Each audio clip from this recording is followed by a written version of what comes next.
જીવામૃત ને આચ્છાદન નાજવાસ. એક દીકરી હતી ને દેવાભા, તે દીકરીને અમારી મમ્મી ઝઘડે કે તારે સ્કૂલે જવું નથી બેટા, તારે સ્કૂલે જવું નથી? તો કે ના મારે નથી જવું. કે કાં? કે 3 દીથી બેન એકને એક ભણાવે. કે શું એકને એક ભણાવે છે? પહેલી દી હું જઈ તેથી એમ કહેતો 7 ને 1 8 થાય, બીજી દી જઈને તો કે 6 ને 2 8 થાય, આ ત્રીજી દી થઈ તો કે 4 ને 4 8 થાય. હવે બેનને નક્કી થાય કેટલા ને કેટલા 8 થાય પછી મારે જવું. પછી એના મમ્મીએ કીધું બેનને તો બધી ખબર છે, પણ તારા મગજમાં 4 ને 4 8 થાય, 6 ને 2 8 થાય, 7 ને 1 8 થાય, તારા મગજમાં પાકું કરવા માટે થઈ અને બેનને વારંવાર કહેવું પડે છે. એમ આપણે પ્રત્યેકના ખોપરામાં ઘન જીવામૃત, આચ્છાદન, પ્રાકૃતિક ખેતીના પરિણામો, સૂક્ષ્મ જીવાણુ, આ દર વખતે એકને એક કેસેટ. તમને લાગે ભરતભાઈ સાહેબ આ કેસેટ ગળી ગયા છે કે શું છે? પણ ખરેખર આ દરેકના મગજમાં એક વાત નક્કી થવી પડશે.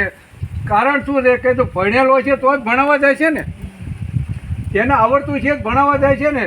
એટલે આ શા માટે છે? તાલીમનો અર્થ શું? તો કે તાલીમનો અર્થ એટલે કે ભણાવવું. ભણ્યા વગર કંઈ થવાનું નથી. તો તે અત્યાર સુધીમાં આપણે જે કંઈ ભણ્યા એ શેનું ભણ્યા છીએ? તો ખરેખર આપણે અત્યાર સુધી જે ભણ્યા ને એ રોટલાલક્ષી ભણતર ભણ્યા છીએ, જીવનલક્ષી ભણતર ભણ્યા નથી. આપણું સ્વાસ્થ્ય કેમ ટકાવવું તેના માટે છે ને અત્યાર સુધીમાં કોઈ આવ્યો નથી. ત્યારે હમણાં જ આ ઘનશ્યામભાઈ વાત શરૂઆત કરીને કે આ લોકો જે છે આત્મા પ્રોજેક્ટના ડાયરેક્ટર. હવે આ આત્મા પ્રોજેક્ટના ડાયરેક્ટર એટલે શું છે? તો એકચ્યુઅલી ખરેખર તમે જુઓ ને તો આત્મા પ્રોજેક્ટના ડાયરેક્ટર એટલે કે દરિયાના કાંઠે ઊભેલી એક દીવાદાંડી છે. તો કે દીવાદાંડીનું કામ શું? તો કે દીવાદાંડી છે ને તે દિશા સૂચન કરે, દીવાદાંડી ન્યા ન આવે. એમ આ દીવાદાંડી જેવા છે, એમની પાસે આપણે આવવું પડે અને તેની પાસે સલાહ સૂચનો આપણે લેવા પડે. અને તે સલાહ સૂચનો માત્ર ને માત્ર લેવાના. એટલે શું કરવાનું કે એ ખોપરામાં ઉતારવાના એટલું જ નહીં, પણ એ ખોપરામાં ઉતરેલા પગમાં આવવા પડશે અને એ પગ બીજી વ્યક્તિ સુધી લઈને જવા પડશે. અત્યાર સુધીમાં બધાય જેટલા લોકો પાસે પ્રાકૃતિક ખેતી લઈને વાતો લઈને આ કૃષિ શીખીને બહેનો જાય છે, CRPના ભાઈઓ જાય છે, ખુદ પટેલ સાહેબ આવે છે, પણ આગા ખસ્યા પછી એ ભલે કહેતા દવા વગર ન થાય, વાગડીએ કાલા જેવા મોઢા કરીને આ જ વાતું કરશે. ક્યાંક બીજું કંઈ કહે છે? આ સાંભળવા મળ્યું છે ને. પણ એમને કહો તમે હાલો તમને દવા ખાતરો કંઈ ન થાય કે થાય, તમને રિઝલ્ટ કરીને બતાવી. હવે એક જ વાત છે, ગમે ત્યારે તમને કહું ને કે તબલું તાલમાં વાગતું હોય છે ને તો ડોસ્યું નાચ છે,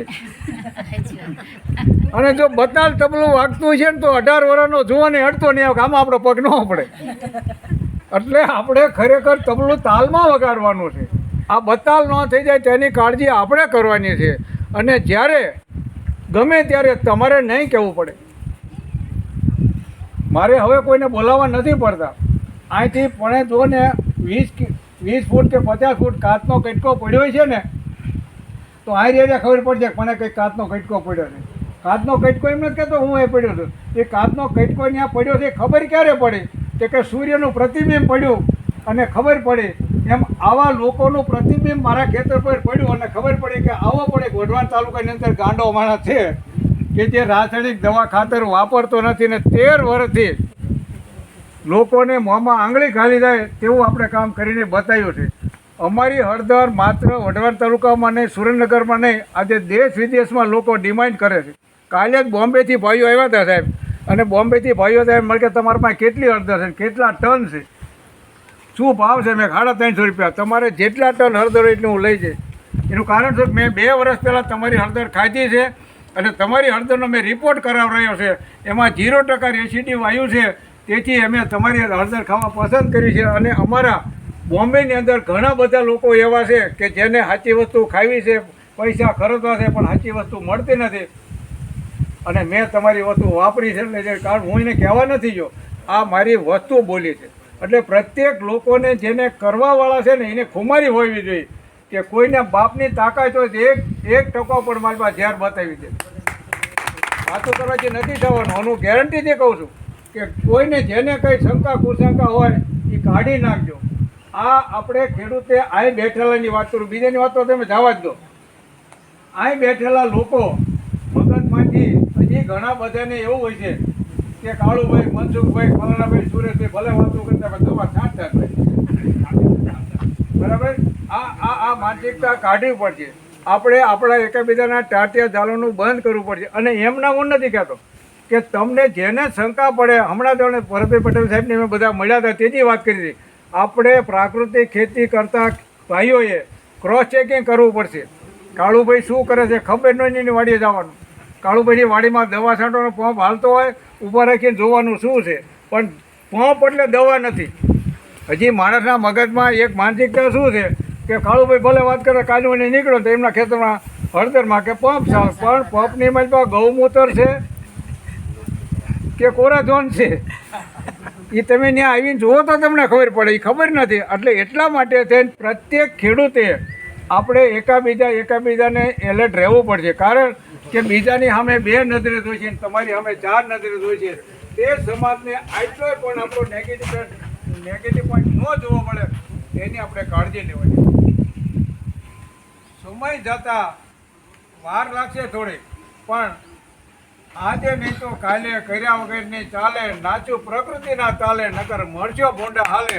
આપણે આવા ભોંડા હાલે આપણે નથી મરવું, આપણી પેઢીને મરવા નથી દેવી. અને આપણી પેઢીનું સ્વાસ્થ્ય આપણે જોઈને જવું છે. વારસામાં આવી ફળદ્રુપ જમીન દઈને જવું છે. ખરેખર અત્યારે આવા કરાળ કાળની અંદર મને એમ લાગે છે કે આપણે તો હેડ્રિક કહેવાય. 3 માણસો આપણને આવા મળ્યા. અને ખરેખર આ તો કહેવાની વાત નથી. ભરતભાઈ પટેલ સાહેબ અત્યારે પેપર ફોડ્યું કે 1 વર્ષ તમારે ભેગો છું, તારનો મને પરસેવો વળવાનો છે. શું થાય છે? અને આ પ્રત્યેકને લાગવું પડે કે આવો હીરા જેવો માણસ 1 વર્ષ પછી અહીંથી બદલી કરીને જતો રહે છે તો આપણા જિલ્લા માટે કાળજી કરવી. ભગવાન આપણે અમને તો રોકી તો ન દેખવી, પણ ભગવાનને એવી પ્રાર્થના કરવી કે આપણા વઢવાણ તાલુકામાં એક ઘીરે આવો ભરતભાઈ જાગે, આવી બળતરા કરવાવાળો ઘરે ઘરે આવો ભરતભાઈ જાગે. અને પ્રત્યેકના ખોપરામાં એક જ વાત, ઝેર મુક્ત, ઝેર મુક્ત, ઝેર મુક્ત. આ નારો લઈને જવું પડે.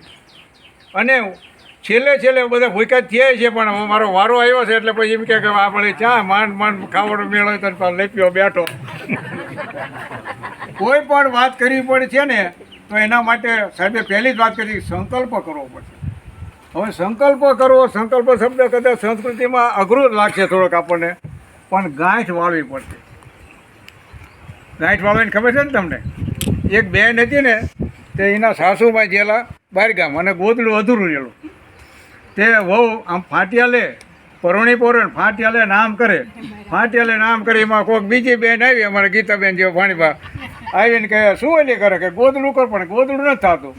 કે કેમ ગોદડું નથી થતું? કે આ તમે જુઓ ને મારી હાવ આમ હોય પુરવતા હતા આમ કરું આમ થાય.